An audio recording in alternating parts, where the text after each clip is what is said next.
اعوذ باللہ من الشیطان الرجیم بسم اللہ الرحمن الرحیم السلام علیکم ورحمۃ اللہ۔ دوستو، ساتھیو، بھائیو، آج میں آپ کے سامنے قرآن پاک کی کچھ آیات پڑھ کر اس کی اردو میں معنی بتانا چاہتا ہوں تاکہ ہم اور آپ ان پر عمل کر کے فلاح پائیں، کامیاب ہوں، کہ دنیا آخرت کی کامیابی اللہ پاک کے دین میں ہے، قرآن اور رسول صلی اللہ علیہ وسلم کی سنت طریقے میں ہے۔ تو آئیے شروع کرتے ہیں۔ یہ ہے 18واں پارہ سورہ المؤمنون، 23واں سورہ، ان کے کچھ آیات ہیں۔ اعوذ باللہ من الشیطان الرجیم، بسم اللہ الرحمن الرحیم۔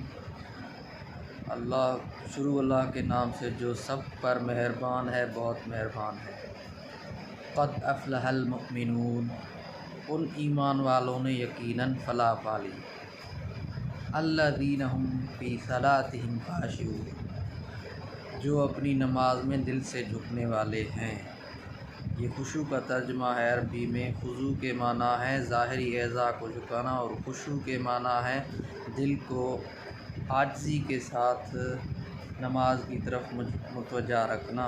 اس کا آسان طریقہ یہ ہے کہ انسان نماز میں جو کچھ زبان سے پڑھ رہا ہو اس کی طرف دھیان رکھے، اور اگر غیر اختیاری طور پر کوئی خیال آ جائے تو وہ معاف ہے، لیکن جو نہیں یاد آئے، جو ہی یاد آئے دوبارہ نماز کے الفاظ کی طرف متوجہ ہونا چاہیے۔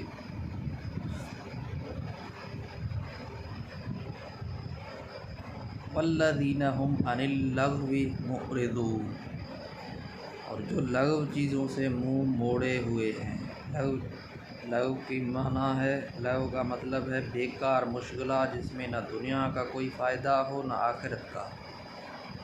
والذین هم للزکاۃ فاعلون، اور جو زکوٰۃ پر عمل کرنے والے ہیں۔ زکوٰۃ کے لفظی معنی ہے کسی چیز کو پاک صاف کرنا۔ اللہ تعالیٰ نے مسلمانوں پر جو فریضہ عائد کیا ہے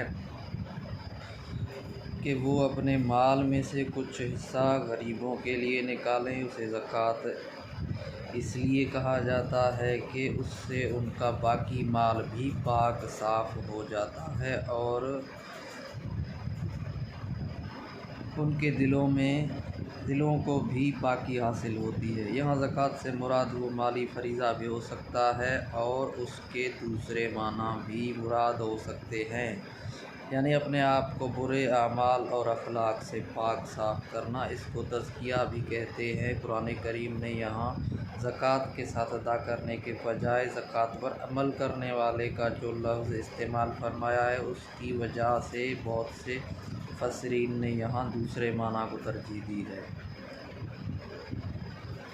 والذین هم لفروجہم حافظون، اور جو اپنی شرمگاہوں کی اور سب سے حفاظت کرتے ہیں، یعنی اس بات سے حفاظت کرتے ہیں کہ اپنی جنسی خواہشات کو پورا کرنے کے لیے کوئی ناجائز طریقہ اختیار کیا جائے۔